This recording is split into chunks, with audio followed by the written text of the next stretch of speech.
What month?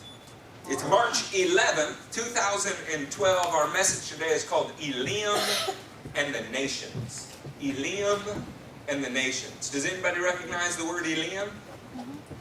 Okay, well, you're going to learn something today. Turn with me to Genesis 10. We're going to take a little bit to get to Elim. As I share complex subjects in the Word, let me tell you, this is something that is falling out of preaching. Preaching has become so ridiculously simplistic that what pastors typically do now is share a single scripture, several funny stories, and the whole thing needs to be wrapped up in 23 minutes. And the general thought is that Americans have no attention span. That Americans will not tolerate teaching that is longer than that. I'm glad that you are not typical. And the reason that I'm glad that you're not typical is this would be to shortchange the kingdom. This would be to shortchange the gospel. The gospel is not something that is a nursery rhyme.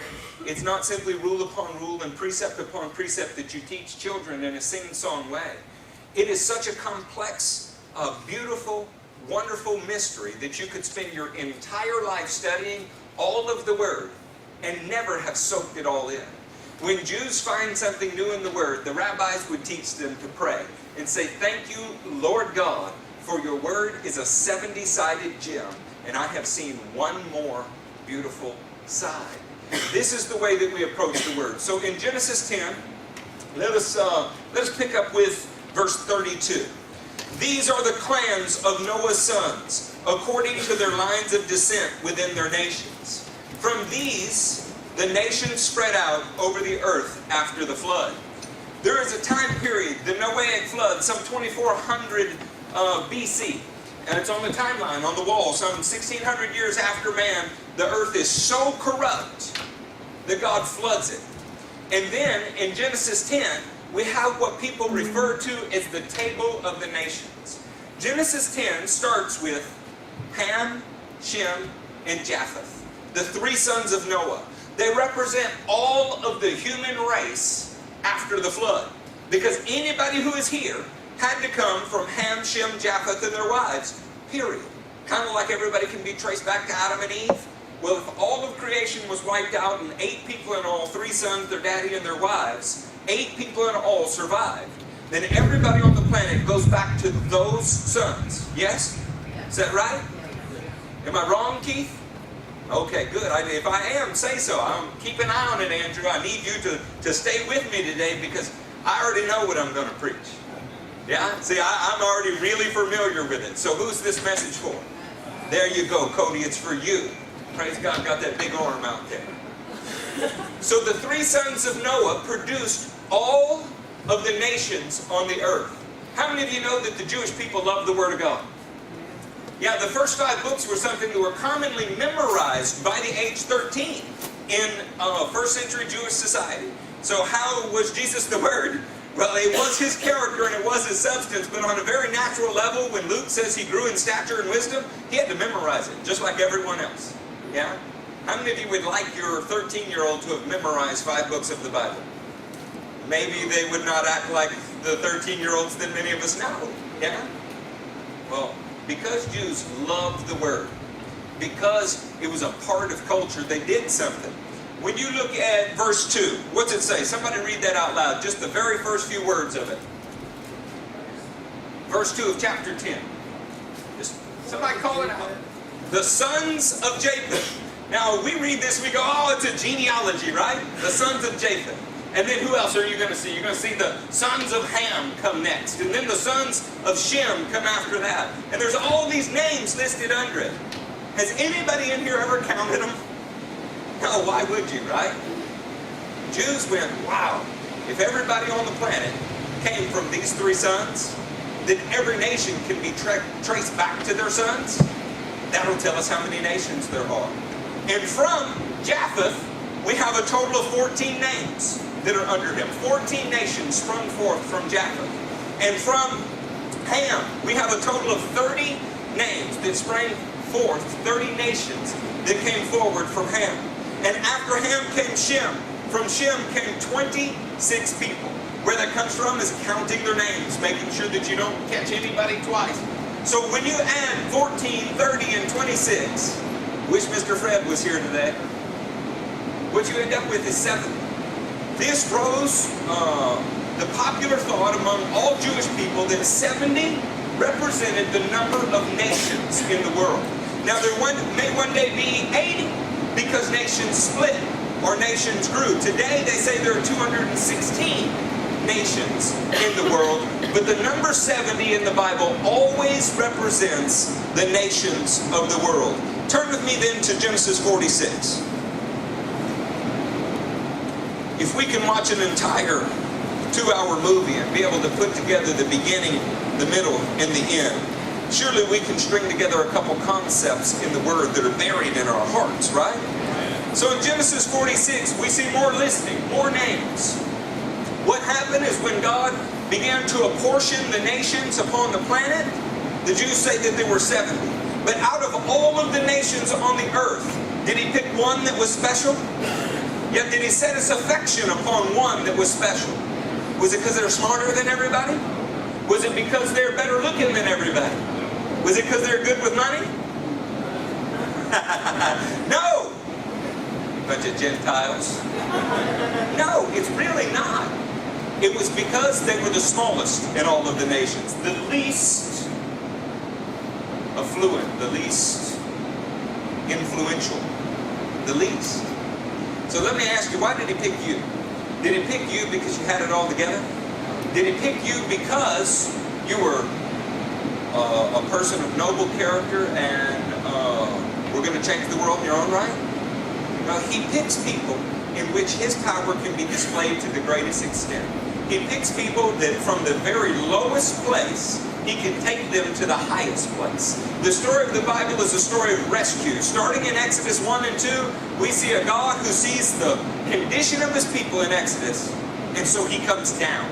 He comes down and rescues them to take them up to where He is. This is the message of the Bible. A God who reaches down, cares for people enough to bring them up. And how does God do things on the earth? We're drawing on the last few messages here. If God wants to split the Red Sea, He causes a man to stretch out a staff. If God wants to lead His children out of bondage, He raises up a deliverer who will bring them out. When God wants to bring people from low places to high places, He uses you to do it. So are y'all in Genesis 46?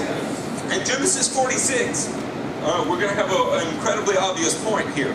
Look at verse 8. These are the names of the sons of Israel. Now how many are there? 12. 12 sons of Israel. Out of all of the people on the planet, God started with one family. God began with one family because there's this principle in the Bible. And it's something that we're going to talk to you more and more and more about. One life changes one family. One family can change one nation. When this happens, the world begins to get united under one Lord. We have an emphasis in this church, changing one life at a time, because it all starts with what you do. And what you do will most directly affect your family. And what your family does will begin to affect the nations that we live in and go to. And that affects the world. This family was chosen by God. There are 12 boys. We have in their order listed here, not in birth. Reuben, Simeon, Levi, Judah, Issachar, Zebulun, Gad, Asher, Joseph, Benjamin, Dan, and Naphtali. Look at verse 26. All those who went to Egypt with Jacob, those who were in direct descendants, not counting his sons' wives, numbered 66 persons. That's an odd number, isn't it? But we keep counting in the Bible. With the 2 sons who had been born to Joseph in Egypt, what is 66 plus 2? Of course, you have to include Joseph, who was already in Egypt. What are we at then? Then you have to include Jacob, who is obviously not one of Jacob's sons. And what are we at? 70. So we have a principle in the Bible where although God started with a very special 12, a very special family, if you will, a select grouping, not because they were great, but because they were not great, He would display His wonder in them, and they would grow to represent something much larger. 70 in the Bible is always the nations of the world. God always intended to touch you, your family, and the world through what He's doing in you. The gospel has never been about just You. Never. In America, we preach a selfish gospel. We preach one that wants us blessed for the sake of us being blessed. But this is not why God picked the family that He did. In Genesis 12, 1 through 4, He says, I will bless you to be a blessing to the nations. Psalm 67 teaches the same thing. Be gracious and compassionate to us, that your ways may be known in the earth. The reason that God chose you was so that you could affect your families and the nations of the world. In this case, He starts with 12, but 70 go into Egypt. What's scrolling on the TV screen so that you're not all just mesmerized by it are the nations of the world. There's 216 of them, and if they weren't scrolling here, how many in here are confident you could name more than 35? Now, isn't that amazing? Could you name half of them? Could anybody here name 100 of the nations of the world if we took that down? This is because we live in America and we put ourselves in the center of the map. Our gospel is selfish and our culture is selfish. I'm not beating up on us because we're Americans. I love America. I really, really do. I'm glad that my passport allows me entry into most nations in the world. I'm really thrilled to death about that. But I want to tell you that God is not focused solely upon any one nation. He always starts with a nation and uses that nation to bless the world. And which nation did He start with? Israel. The book you're holding in your lap came from Israel to you as a gift. As a gift to teach you about their God so that you could be grafted into their plan of redemption. And it came with it a price tag. The price tag was your life. Your life now belongs to their God, their Messiah. And the last thing that He said before ascending into the heavens was go into the nations. But this is not the emphasis of the church. Why is that? I think it's because we misunderstood from the beginning of the Bible what God's intentions are. 70 people went into Egypt because God wanted to show something. I will start with 12, but I will touch the world. Does that have a little first century ring to it? The reason that you number your checks the way that you do, you put a date on them. It's 12 Jewish boys went into the whole world with the message of the gospel. And now we number our years based on the birth of a Jewish Messiah. 12 went into the nations and changed the world. How many are in this room? We could say, well, who are we to do it? I'd say, who are we not to do it? The living God has called us.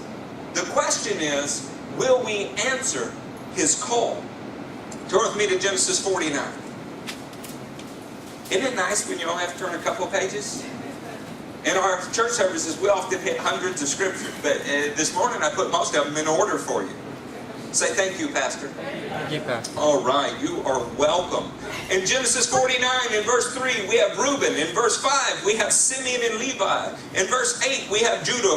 What am I naming?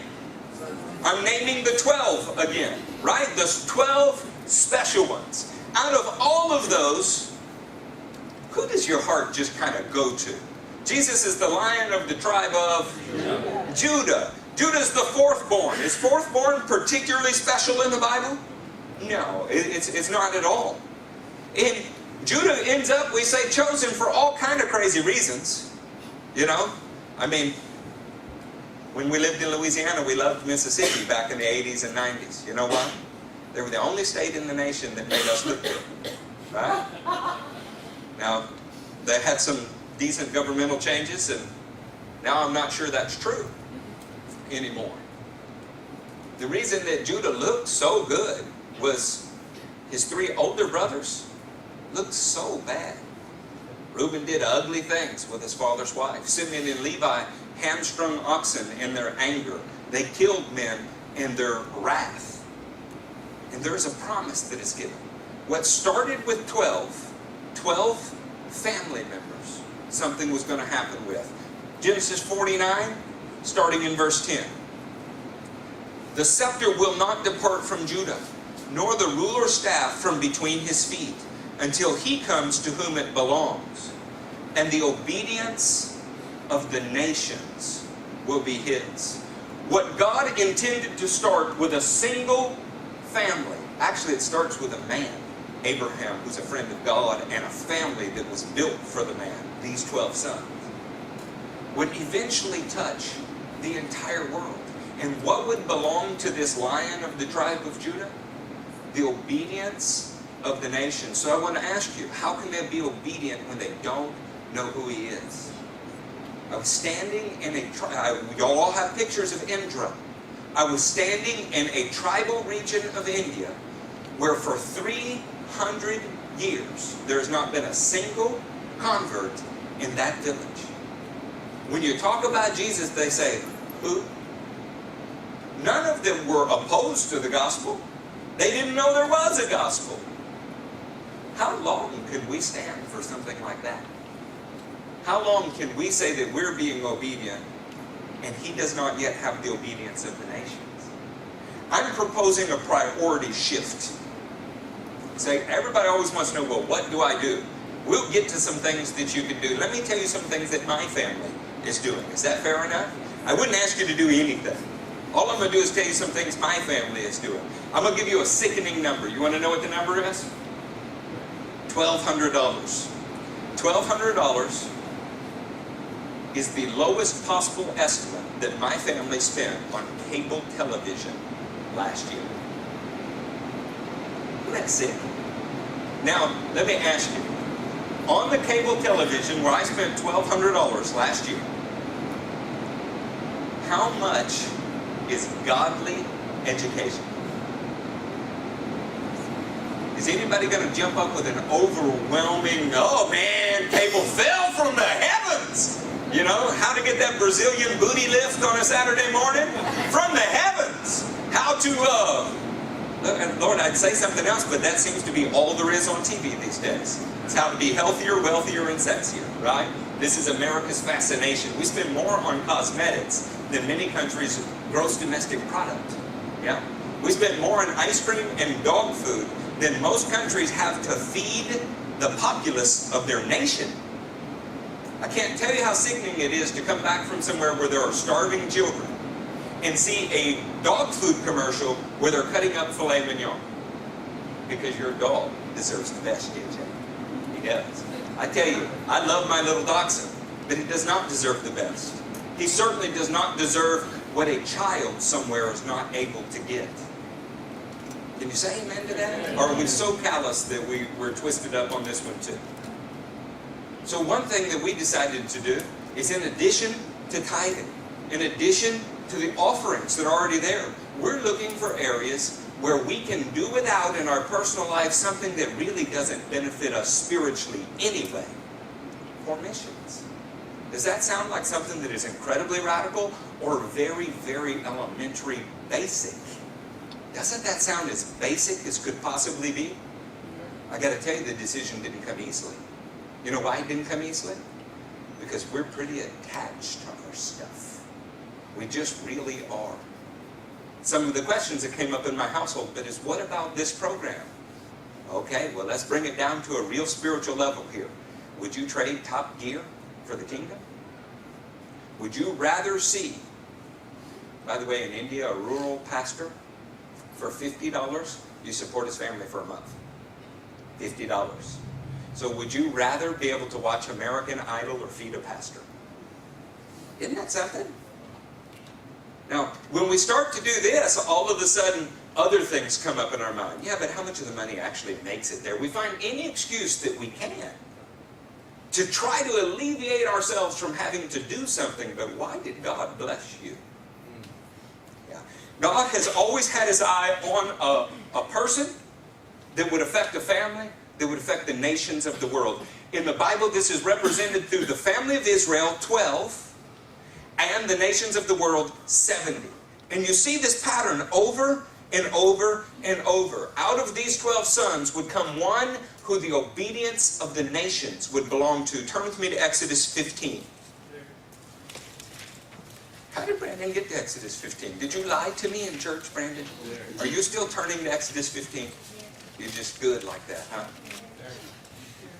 There you go, Daniel. Daniel's there. Are y'all mad? No. Why are you so quiet?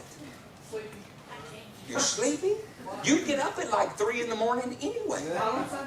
Not on Sundays. All right. Okay, so in Exodus 15, check this out. Pick up with me in verse 22. Then Moses led Israel from the Red Sea, and they went into the desert of Shur. Are you sure? For 3 days, they traveled in the desert without finding water. Now, what's valuable to you, friends?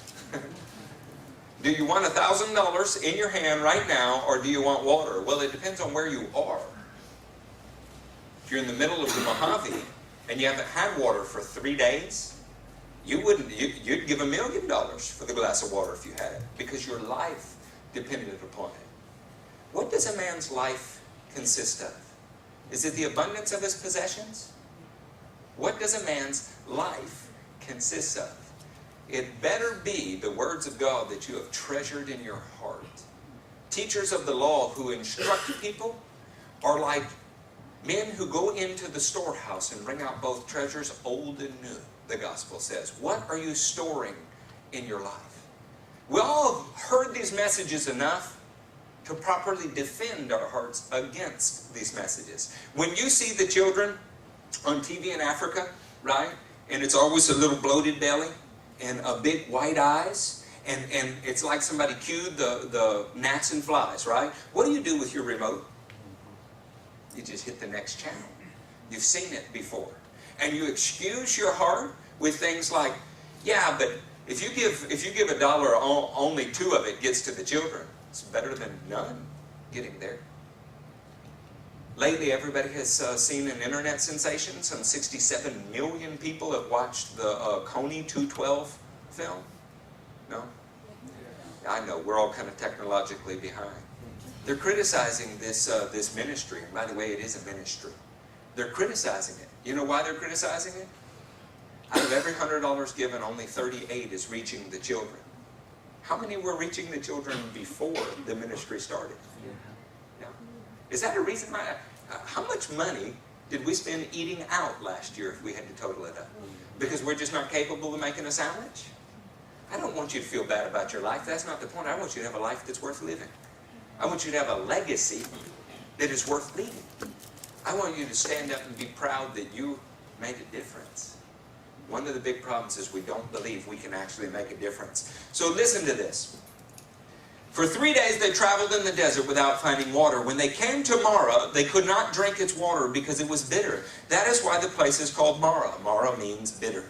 So the people grumbled against Moses, saying, "What are we to drink?" Then Moses cried out to the Lord. Isn't it funny how we wait to cry out to the Lord till we have a problem? Andrew, you're not going to wait to have a problem to cry out to the Lord, are you?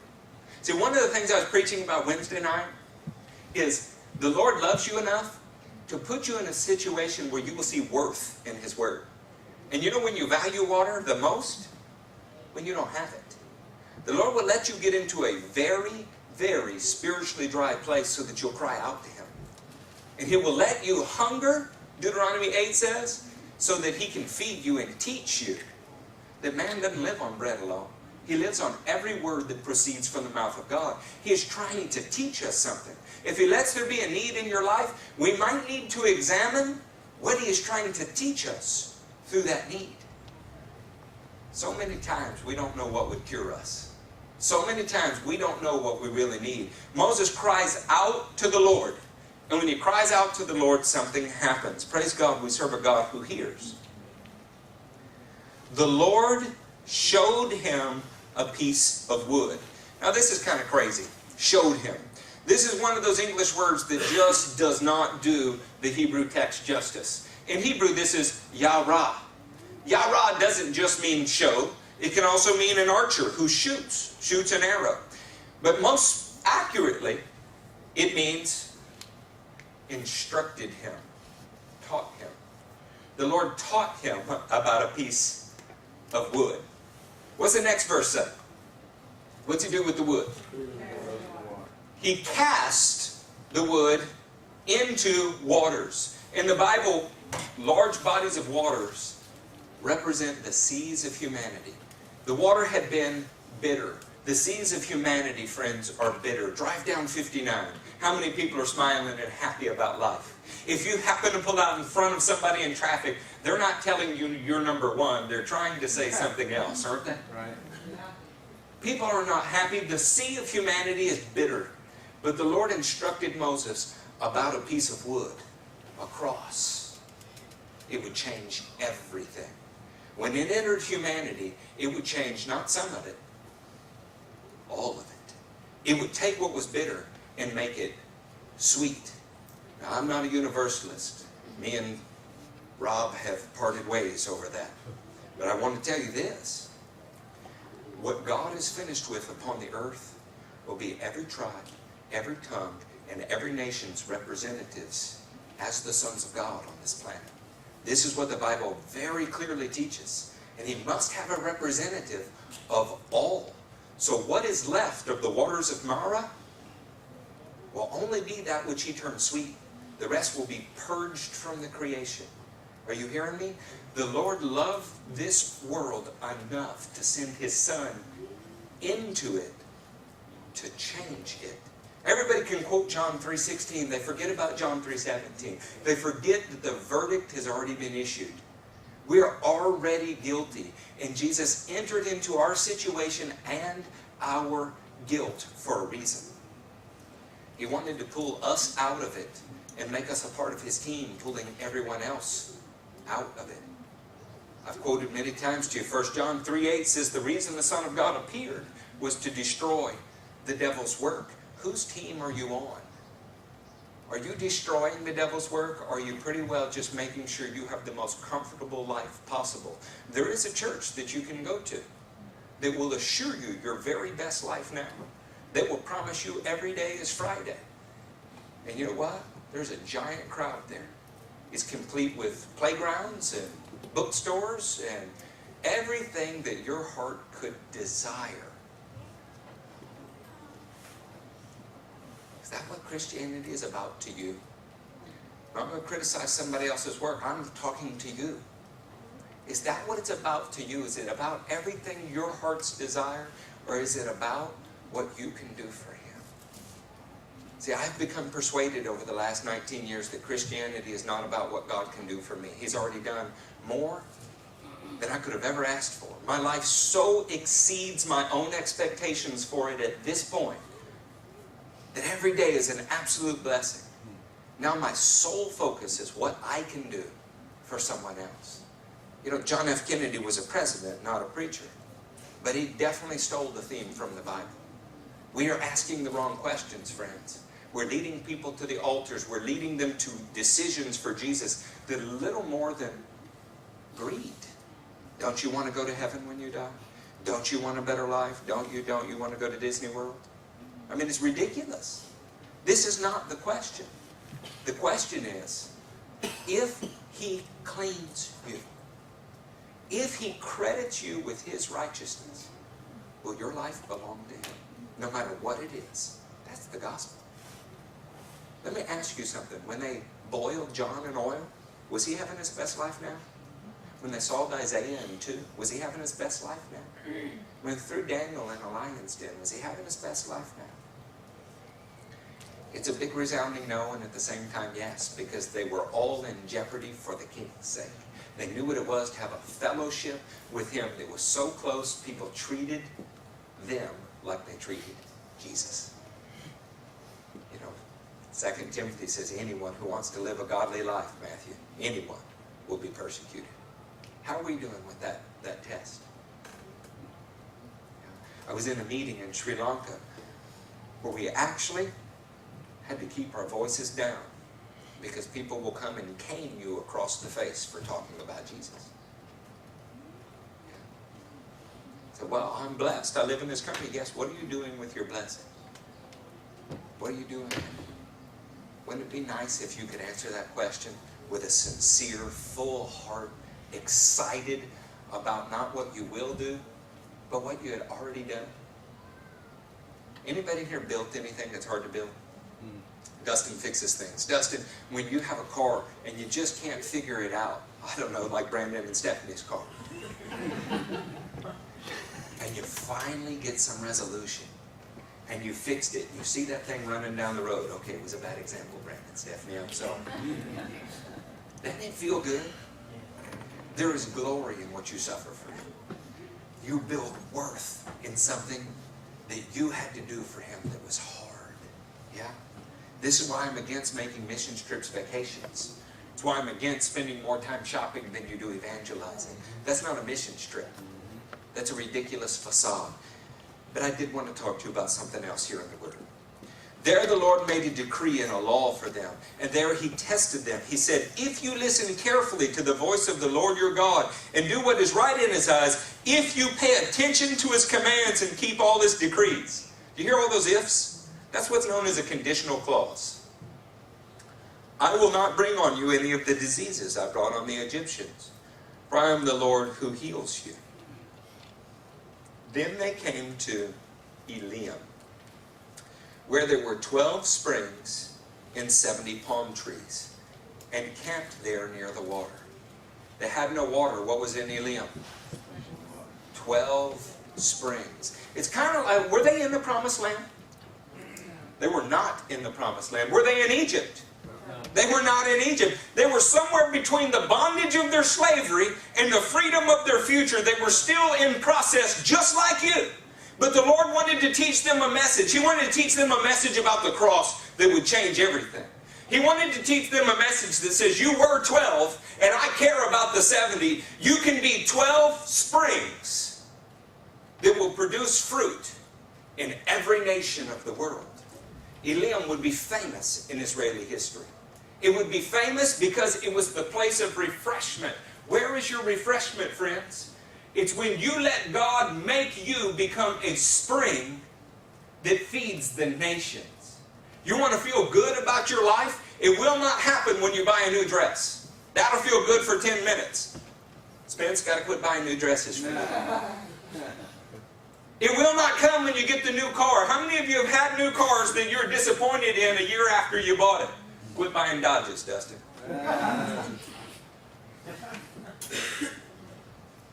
We have fallen into the idea that a material thing will make us happy. We've even taken a day that is not Jesus' birthday, made it Jesus' birthday as an excuse to indulge our greed.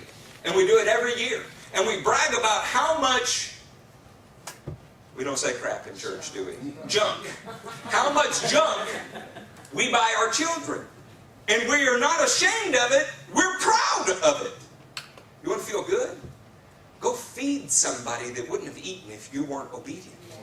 You want to feel good about something? Know that at the end of the day, you did something that was hard to do for no other reason than you loved the Lord.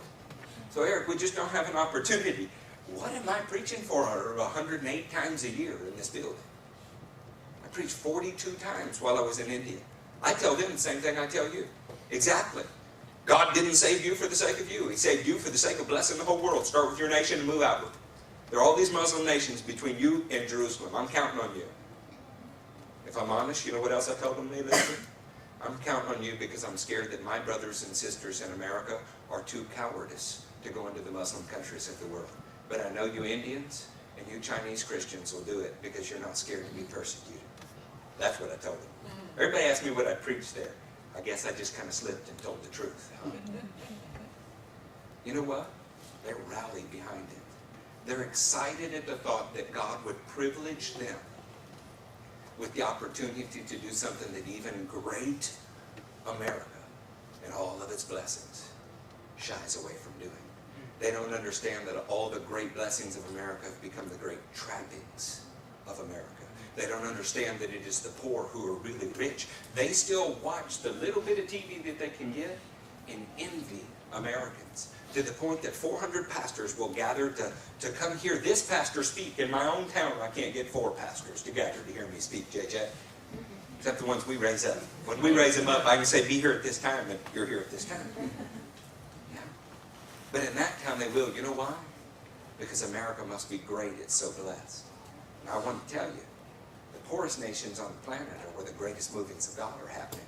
Because the gospel has a preferential option for the poor, the orphans, and the widows. This is who God cares about. Read the book of James and tell me I'm lying. Tell me I'm wrong. So Elim in the nations has to do with the fact that he takes one life, he affects one family, and that will affect the nations of the world. One life at a time, one family at a time, one nation at a time, and we have one Lord. This is the goal of this ministry. It's why it's called Life-Changing Ministries. It started with a prayer in 1993 by an absolutely sinful pastor who didn't know he was a pastor yet. And I said, Lord, change me. Has that had an effect on Gabriel's life? Yes, because when one man sincerely follows the Lord with all of his heart, not this religious garbage that is based on church attendance and feel good. Throw some change in the plate and everybody will be happy. We're not happy. If you don't give your whole life, then I'm going to push you further. One life that is sincerely changed by the power of God affects others. Is the Stevens family been a blessing to any family in here? Yes. Yes. One family on fire begins to affect other families. You know what nations are made of? Families. That's what they're made of.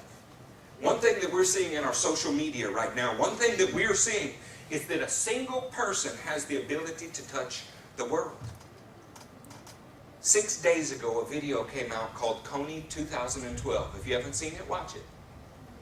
It's 27 minutes on YouTube. I'm not all about the Coney Project. That's not me. But I am amazed at what this man did.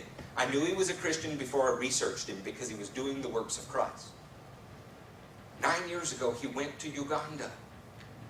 Something happened to him. A problem that was enormous, bigger than anybody could count. 30,000 children being forced into child soldier positions or sexual slavery. 30,000. Who can relate to 30,000? Do you feel like you can rescue 30,000, Nolan? Yeah, I don't either. But something happened to him. He met one. And he decided to do something about that one child. His name was Jacob. One life, one family, one nation at a time. Now, after 9 years, the man has gotten the attention of the U.S. government. But more importantly, he got the attention of the world population through a video. This was 6 days ago. On day 4, I saw the video. It had 30 million hits. On day 5, it had 66 million hits. During the 30 minutes that Matthew and Cassidy and I watched it for the second time, 300,000 additional people watched it. When I played it later for Cody and whoever else was at my house at the time, we were over 67 million. You know why? He took a problem that is as big as the world and he made it personal to people. He related his son and Jacob to the problem. And everybody understands that. And he showed them something that they could do. Light bulbs going off in me. I preach all of the time. I preach about the glory of God, the responsibility of Christians, the empowerment of the Holy Ghost, the sincere hope of the resurrection. I preach about these things all of the time, but maybe we don't know what to do. So one of the things that you're going to leave with today is what you can do. Yeah? And relax. I'm not asking for a check. Yeah? That's so easy, isn't it? It's so easy. Okay, Pastor, okay, look, just let up on me. Where can I write the check, huh? Yeah. But Jesus didn't say the Great Commission would be based on writing checks, did he? Checks are a part of it. But that is not the Great Commission. Jesus did not say, go into all nations, baptizing them in the name of the Father, Son, and the Holy Spirit, teaching them to obey me, or you could write a check and pay somebody to do it on your behalf if you're a member of the top 10% in the world. If you are the most educated, the most influential, the most comfortable, if you have been blessed more than anybody else on the planet, you, my friend, are exempt. Let's let the poor people go reach the poor people. He didn't say that. By the way, can we expect the poor of the world to get on planes and come here to hear the gospel? Then what on earth are we building millions and millions and millions of dollars in our building as if the building would attract the lost to bring the Great Commission? What if we spent those same millions going? Do you see that we have a centripetal nature rather than a centrifugal nature? We have an inward focus rather than an outward focus. How many of you have heard me say this before? Okay, now tell the truth, because I'll go row by row, person by person. How many of you have heard me say this before? Then what is it going to take? What's it going to take? How many times can we hear a thing before we have to do it? Have you ever had a place in your life where your spiritual walk just seemed unfulfilling? The River Jordan is full of life. It is. It descends off of Mount Hermon. It's a beautiful sight. I hope all of you get to see it in your life. It has 3 tributaries. And the 3 tributaries, the Dam, the Hoppanai, and the Panias, they all come together and they form the Jordan. And I expected the Jordan to be like the Mississippi River. It's not. It's elegant. It's a beautiful stream. It's more like the Indian River, Charlie. Yeah, those of you that don't know what that is, these are muddy backwaters in Louisiana. And there's the biggest catfish you ever saw in the Jordan, because Jews won't eat something that doesn't have fins and scales. Catfish don't have scales. Yeah. And it is full of life.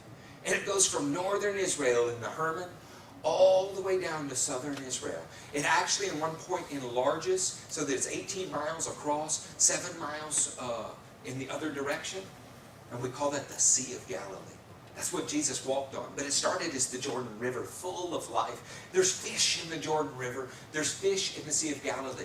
In fact, all tourists go eat something called Simon Peter's fish, right? Because we had to name a fish after Simon Peter. And charge about $40 for that fish to eat it on a plate. Because that's what Peter would do. Peter would rip you off by naming a fish after himself. And I'm just going to tell you, if you're from South Louisiana or the southern part of the U.S., if you like any spice in your food, this is not the fish to order if you're on the Sea of Galilee. So you leave the Sea of Galilee, you head south in the Jordan. Man, you're going all through Israel. You're picking up minerals along the way. You're picking up beautiful, life-giving substance. And then you enter into the lowest place on the planet Earth. It's called the Salt Sea. All of that life that accumulated all comes into one place. And the Salt Sea is also known as the Dead Sea. And it's known as the Dead Sea because nothing can live in it. All of that life that had gathered along the way becomes stagnant and produces only death because it has no outlet. If your spiritual life is stagnant, I'm going to ask you a big resounding question. It's not, did you sin? Did you watch something you shouldn't watch? Did you eat something you shouldn't eat? All the ways we define, you know the best way you could define sin? It's James 4:17, the good that you know you ought to do and do not do. I'm going to ask you, what have you been doing for him? Our gospels become so polluted with man ideas. We say, oh, that's works, it's adding to the cross. I say, you are an idiot, sir. An idiot.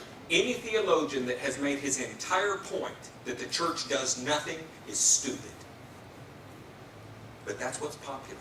We even named that denomination with the word Southern in front of it, just to give us a special distinction. Of course, Southern didn't get tacked on until there was some racism involved after the Civil War. I grew up in the denomination. We don't do anything because that's adding to the cross. That would be working for salvation. I don't work to get saved, friends. He picked me because I was pitiful. I work because he saved me. You understand the difference? If you have been saved, if you have been set free, how can you not want to do it for someone else? If you were the baby that almost got aborted and your life is important to you, you think it's a good life, how could you not care about the next one that's going to be aborted? If you survived a murder, how could you not care about a genocide that is going on? We look back on history and we say, oh, if I'd been there, I'd have done something. But what are you doing with your history now? Isn't that a fair question? I think that 12 Springs were meant to touch 70 nations. The 70 nations don't support the 12 Springs. You hear that? We don't support the root. The root supports us. This began in a family in Israel. We are the fruit of Israel's labor. We are. We often don't acknowledge that. We owe them a great debt. And now, because something was done for us, we have a debt to the rest of mankind. It's the only debt that Romans 14 says to let remain outstanding. It's the debt of love. Can you stand just a little more preaching? Yeah. I think my first Sunday back I preached an hour and 47 minutes. But I'm not jet lagged anymore. I think I can do better. Turn with me to Numbers 11. honestly, when I think you've got it, we'll stop.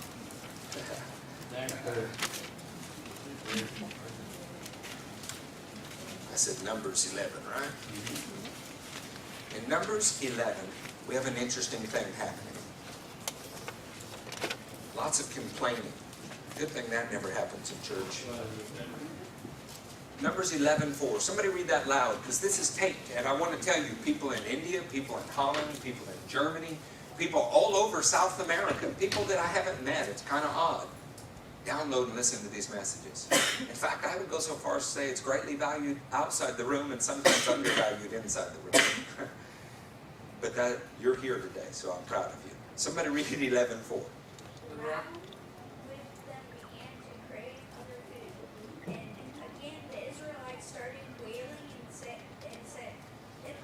You got it, Gabe. The rabble with them began to crave other food. What began as a nation, rather began as a family, 12 people, the 12 springs that would affect the whole world. They'd become 70 palm trees, man. It would be salvation that would engulf the earth. Began to accumulate something. Somebody got tacked on to Israel that was not really Israel. Was it because they were not descendant from Jacob? No, they were descendant from Jacob.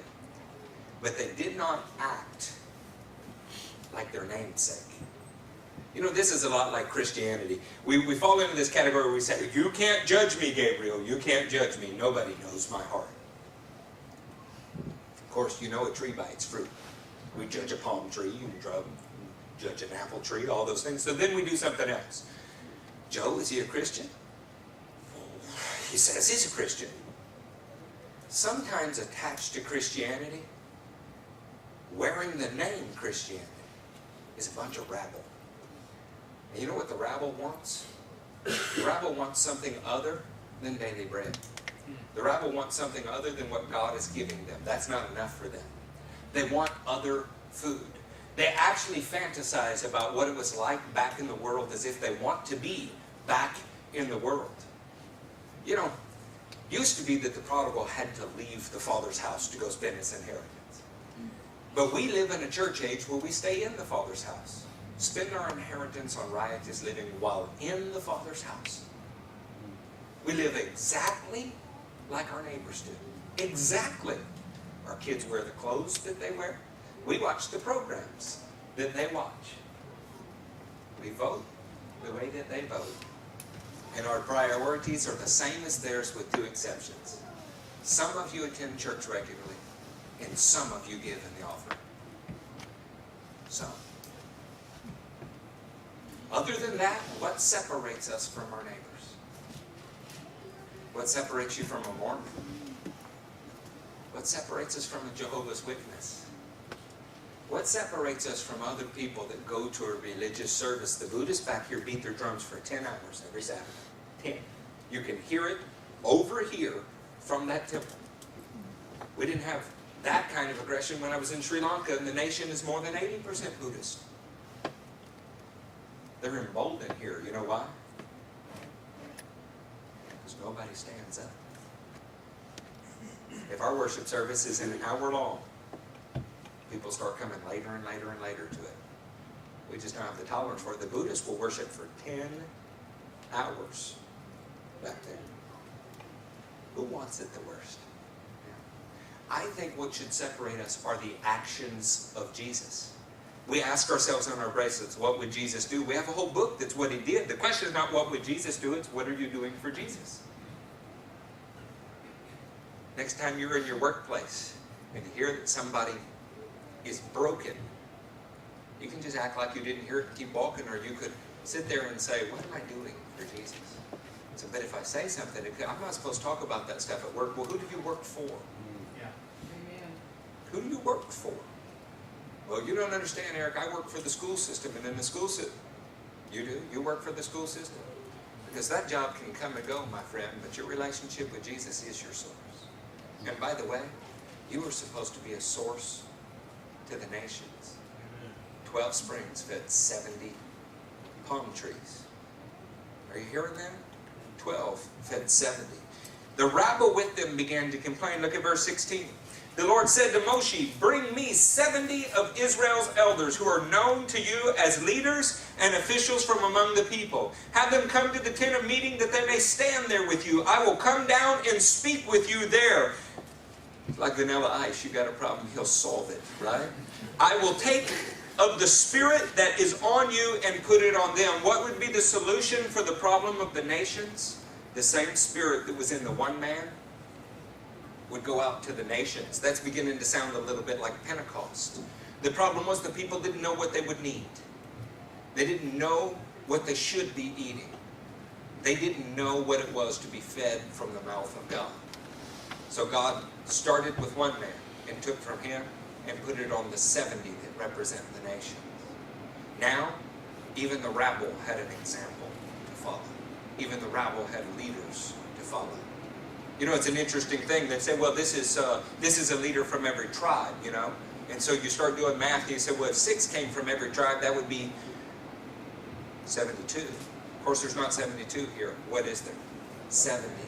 God is always very careful to make sure that the number is equal to the number of nations in the world, because He wants your focus to be upon the nations. What started with 1 and became 12, suddenly it became the world. They begin to prophesy in the 24th verse.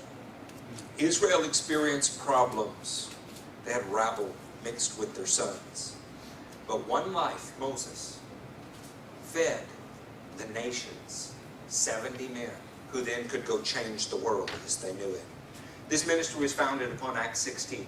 Does anybody know what are the principal figures in Acts 16?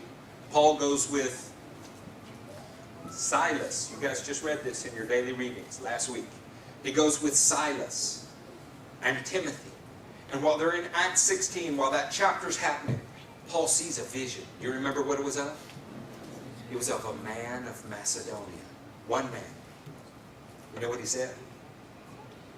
Build a big enough church and I will come from Macedonia to you.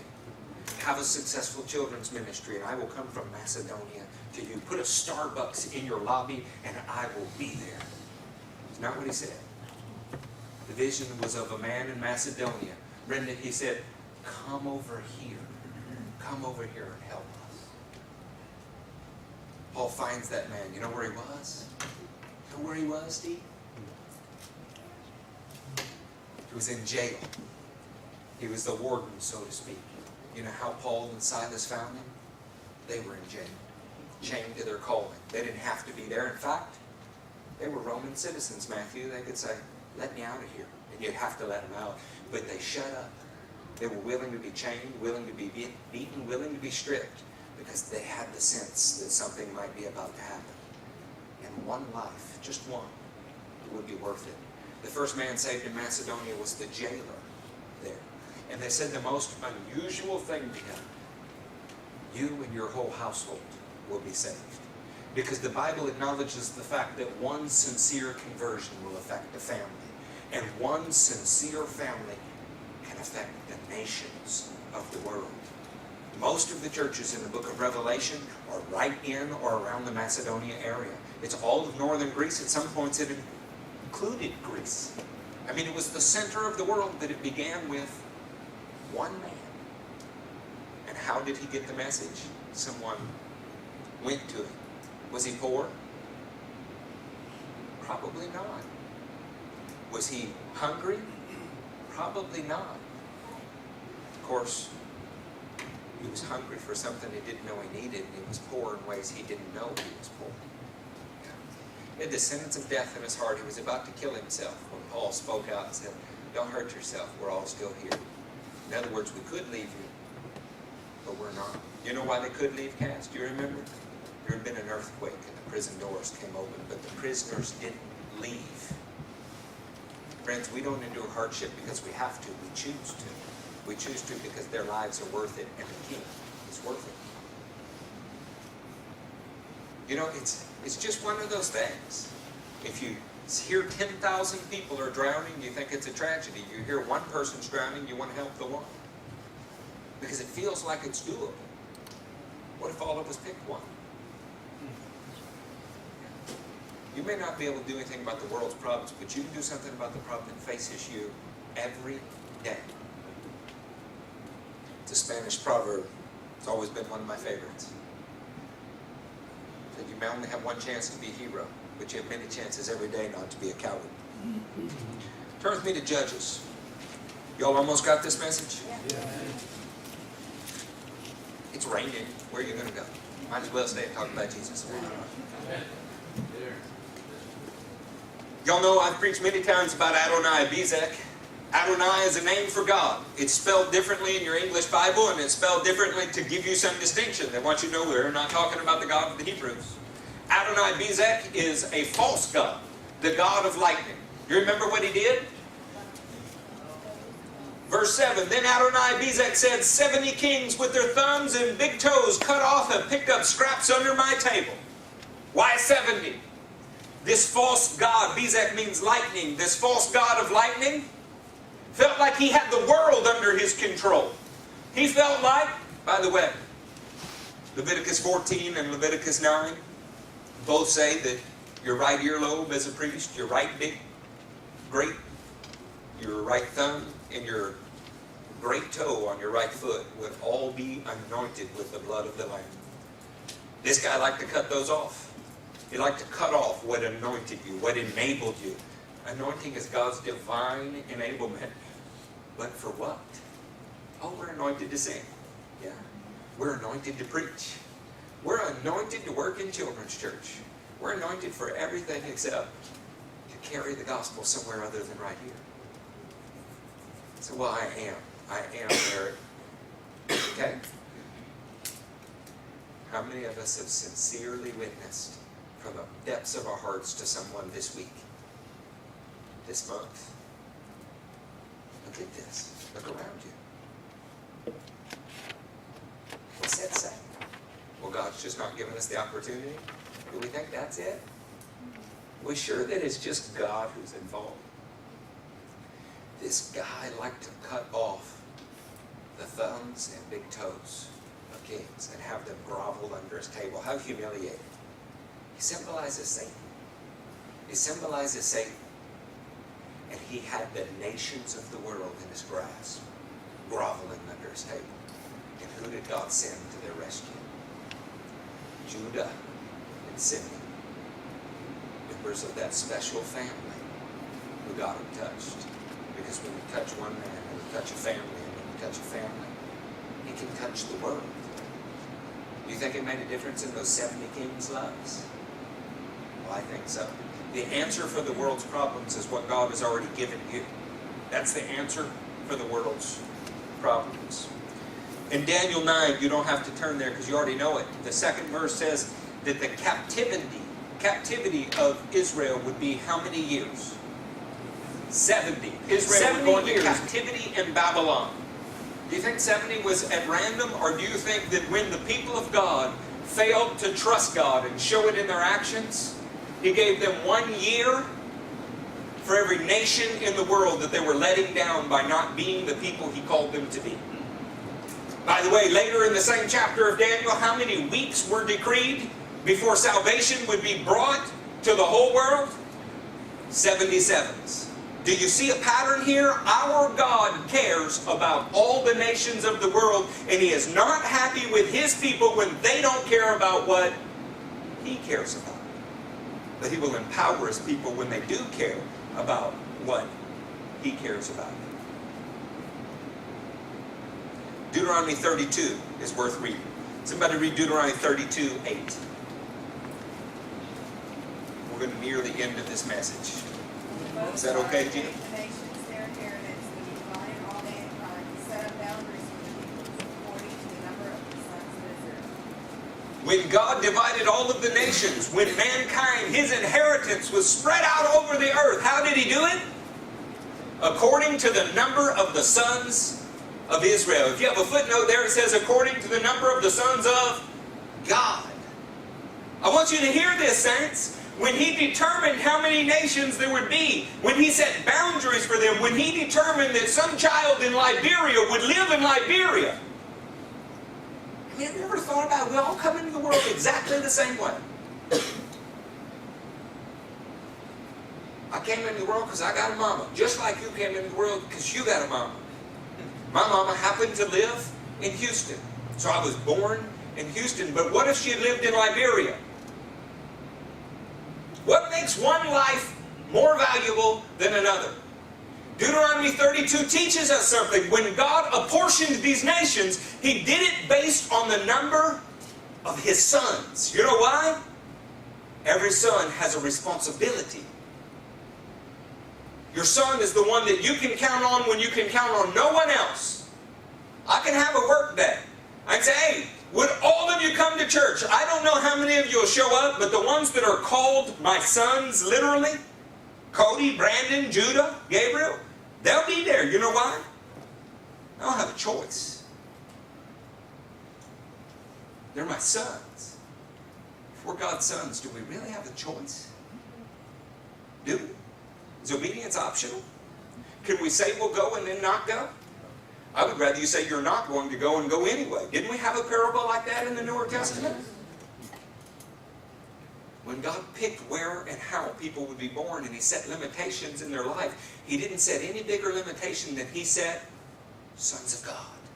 There's a ratio, friends. I don't know how many you're responsible for. What did that parable say? Some would have a crop of 30. Some would have 60. And some would have 100-fold.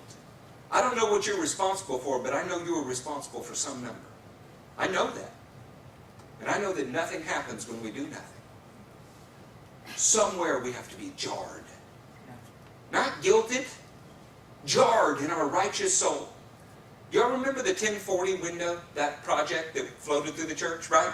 It said that on the globe, and I meant to bring you a globe today, if we look at latitude and longitude, there's a window, and it's somewhere around 10 degrees and 40 degrees, and this is the unreached people of the world. And then, you know what people started to say?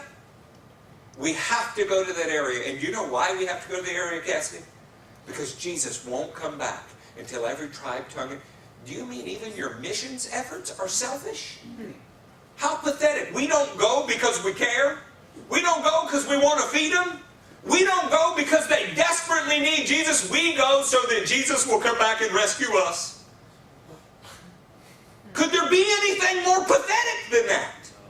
That was not the intention of the program. That's simply the way that it got twisted as it entered into this materialistic environment. That is not the heart of the people. I've read their heart. Their heart is the same as ours. We don't need to go so that God's plan can progress like you're going to help Him. You need to go because He owns your life. You need to go because the obedient are blessed. You need to go because He desires your obedience more than sacrifice. You need to go. You need to participate. You need to pray for, finance, and travel to. Because you can. My friend Mario Salinas, we're going to see him Thursday. Mario lives in a hut. Y'all seen it? What is it, 12 by 15? How many kids he got? 5? 5. He's more blessed than people that are around him. We drop off $1,000 worth of flour, beans, rice, sugar. You know what Mario does? He begins distributing it to everyone. He understands that the only reason he's blessed is to be a blessing. Why is it that Mario understands that? Mario didn't get to go to Bible school. Mario first read the Bible in prison. He was in prison for distributing narcotics. He was arrested in Idaho. Isn't that funny? Idaho.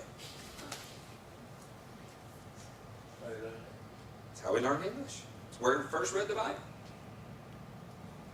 He had a cellmate.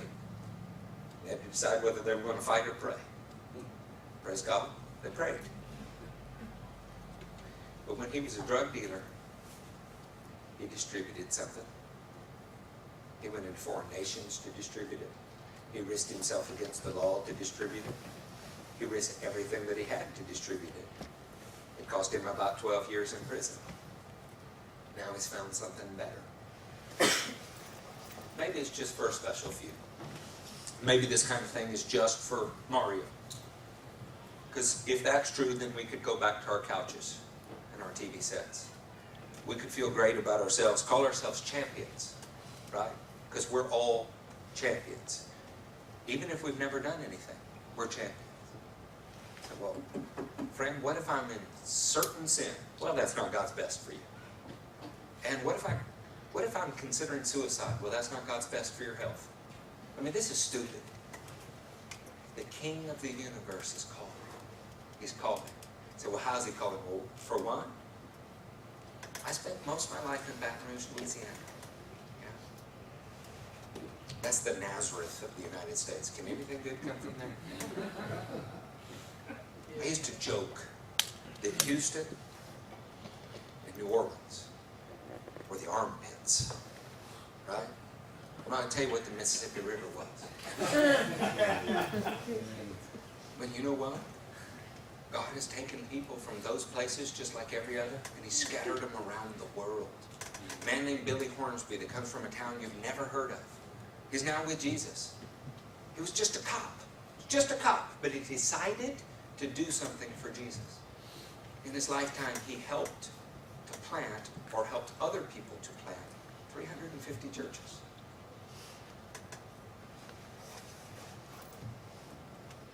Isn't that something?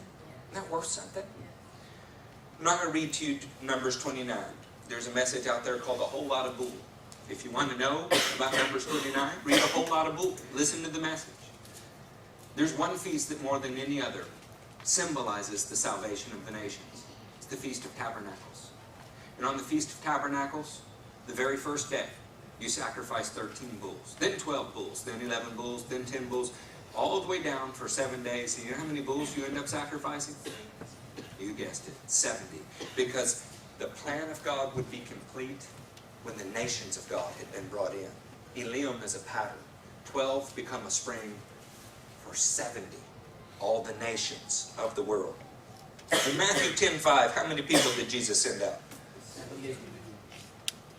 Nope. In Matthew 10:5, Jesus sent out 12. And when He sent out the 12, He told them something. Do not go to any of the towns of the Gentiles. Isn't that interesting? Of course, in Luke 10, He sent out a different number. Depends on your translation. If you have a King James translation, it says 70. If you have several translations, it says 70. NIV chose 72. That's a translation issue I'll talk to you about some other time. When He sent out the 70, you know what He didn't tell them? He didn't tell them, don't go to the Gentiles. When He sent out 12, He said, stay right here. Build the family. When He sent out the 70, He left it open to them to go to the world. In Matthew 28, we have the Great Commission. And in the Great Commission, He tells all of His believers to go into every nation. Not just teaching them to believe. Not just teaching them to be baptized. Not just proclaiming what Christians have called the Trinity. He said, but teaching them to obey. Because the obedience of the nations, it belongs to Him. It started with one obedient man, one life at a time. It moved to one obedient family. And then it centered on one obedient nation. And now it is touching the world, and you're proof of that. Where do we start? We start with one life, one family, and one nation. There are some things I'd like to show you. Joy, do you have those pictures? We're closing. Oh, wow, look at Joy. Or is that you, John? That's true. Dead silence. That's good. Nobody takes credit for things in the kids.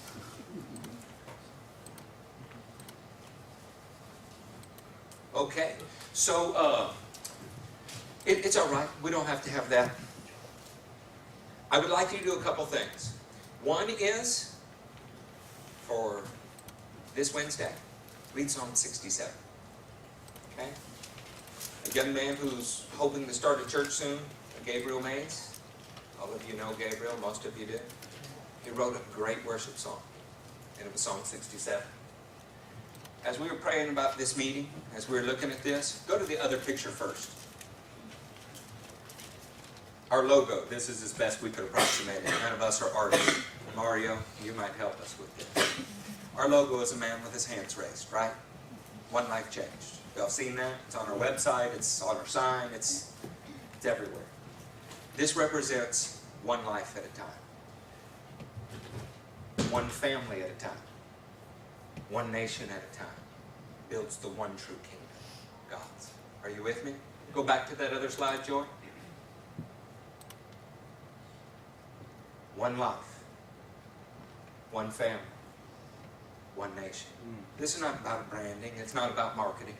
It's so that you can visualize a concept. What you do does matter. If you don't believe that, then how did that guy get 67 million people to know that a man named Joseph Kony needs to be stopped? How did he do that?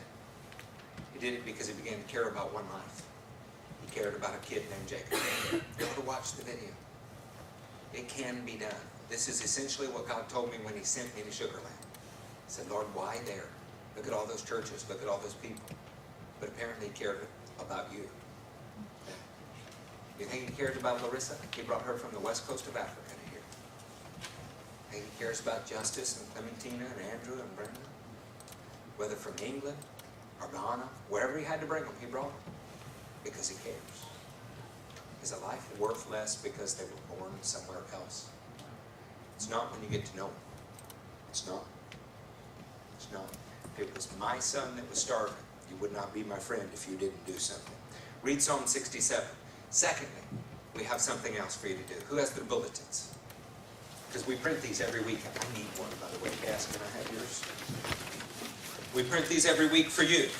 In your bulletin, it says the nations that I'm praying for. 216 nations were scrolling on that screen. There are two that everybody ought to pray for without a thought. Do you know what two nations you ought to pray for without any thought? I mean, it's just biblically commanded of you. Israel. Israel and the nation that you live in, right? Israel and the nation you live in are on that list, no matter what. What you see in 1 through 5 are some suggestions. Pray for supernatural or extraordinary manifestations. Pray for open doors for missionaries. He might even be trying to send you. Pray for godly, mature spiritual leaders. Pray for the multiplication of disciples. Pray for kings and governments. We're going to do something. On the back wall, we're going to put a map that is about 6 feet by 4 feet. Anybody who wants to pray for a nation for a year, or more than one nation for a year, we're going to begin every service with 3 minutes about the nation you're praying for, or one of the nations you're praying for. This means in 2 years, the church will have heard about every nation. And more than heard about every nation, the church will be invested in praying for them. John, go ahead and stop that. I want to tell you one other thing.